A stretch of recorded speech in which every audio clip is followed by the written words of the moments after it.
नमस्कार, इन खबर में आपका स्वागत है। राजस्थान में जो राजनीतिक संकट चल रहा है और कैबिनेट में फेरबदल की कवायद चल रही है, इस बीच एक बड़ी खबर आ रही है कि एक बार फिर से फोन टैपिंग का जिन बाहर निकल आया है।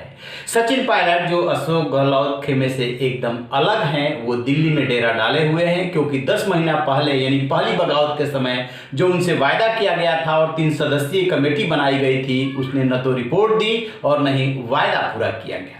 इस बीच अशोक गहलोत ने क्या किया कि सचिन पायलट खेमे के विधायकों को तोड़ा और जो पहले उनकी संख्या 18-19 हुआ करती थी, अब वो 8 से 10 तक आकर के सिमट गई है। सचिन पायलट खेमे के डेडिकेटेड विधायक है वेद प्रकाश सोलंकी, उन्होंने दावा किया है कि उनको 2-3 विधायकों ने बताया है कि उनके फोन टैप किए जा रहे हैं और इसकी शिकायत उन्होंने मुख्यमंत्री अशोक गहलोत से की है। उनका फोन टैप हो रहा है कि नहीं हो रहा है ये श्योर नहीं है, लेकिन फिर से विधायकों के फोन टैपिंग हो रही है।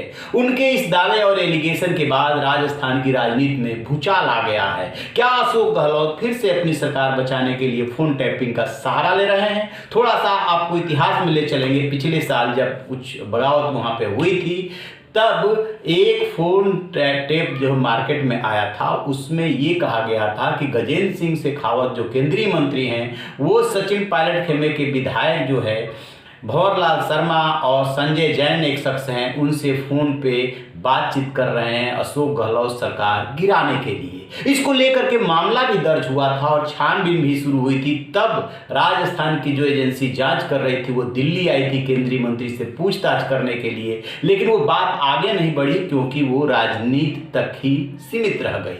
गजेंद्र सिंह शेखावत जो हैं, उन्होंने भी दिल्ली पुलिस में शिकायत की थी, लेकिन कुछ हुआ नहीं। हुआ तो सिर्फ इतना कि जो सचिन पायलट का खेमा है वो मायूस है पिछले 10 महीने से, और अब जबकि जितिन प्रसाद उत्तर प्रदेश से शामिल हुए हैं बीजेपी में, पंजाब में अलग सिद्धू बगावत किए हुए हैं, तो कांग्रेस के कान पे जू रेंगा है कि जल्दी से इस समस्या का समाधान हो। लिहाजा प्रियंका गांधी ने सचिन पायलट से बात की, लेकिन अभी तक बात बनी नहीं है। तब तक फोन टैपिंग की बात आ गई। सचिन पायलट खेमे में कौन कौन विधायक बचे हैं, जरा सुनिए एक रिपोर्ट।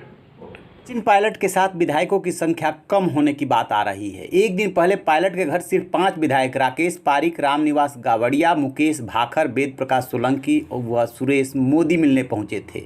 जबकि अपने पिता राजेश पायलट की पुण्यतिथि के कार्यक्रम में जब वो पहुंचे तो 3 विधायक मुरारी लाल मीणा, GR खटाणा और अमर सिंह जाटव उसमें शामिल हुए। हालांकि इस बार श्रद्धांजलि का कार्यक्रम छोटा रखा गया था, लेकिन वहाँ पे विधायकों की संख्या कम होने से तरह तरह की बातें की जा रही है। क्षेमाराम चौधरी ने भी पायलट से मुलाकात की है। पिछले साल बाड़बंदी में वो उनके साथ थे। हाल के दिनों में उन्होंने अशोक गहलोत से नाराज होकर के इस्तीफा दे दिया था, जिसपे कि स्पीकर और पार्टी अध्यक्ष को फैसला करना है। उन्होंने भी सचिन पायलट से मुलाकात की है। तो अब सचिन पायलट के साथ विधायकों की जो संख्या बताई जा रही है वो 18 की बजाय 8 से 10 विधायकों की संख्या बताई जा रही है।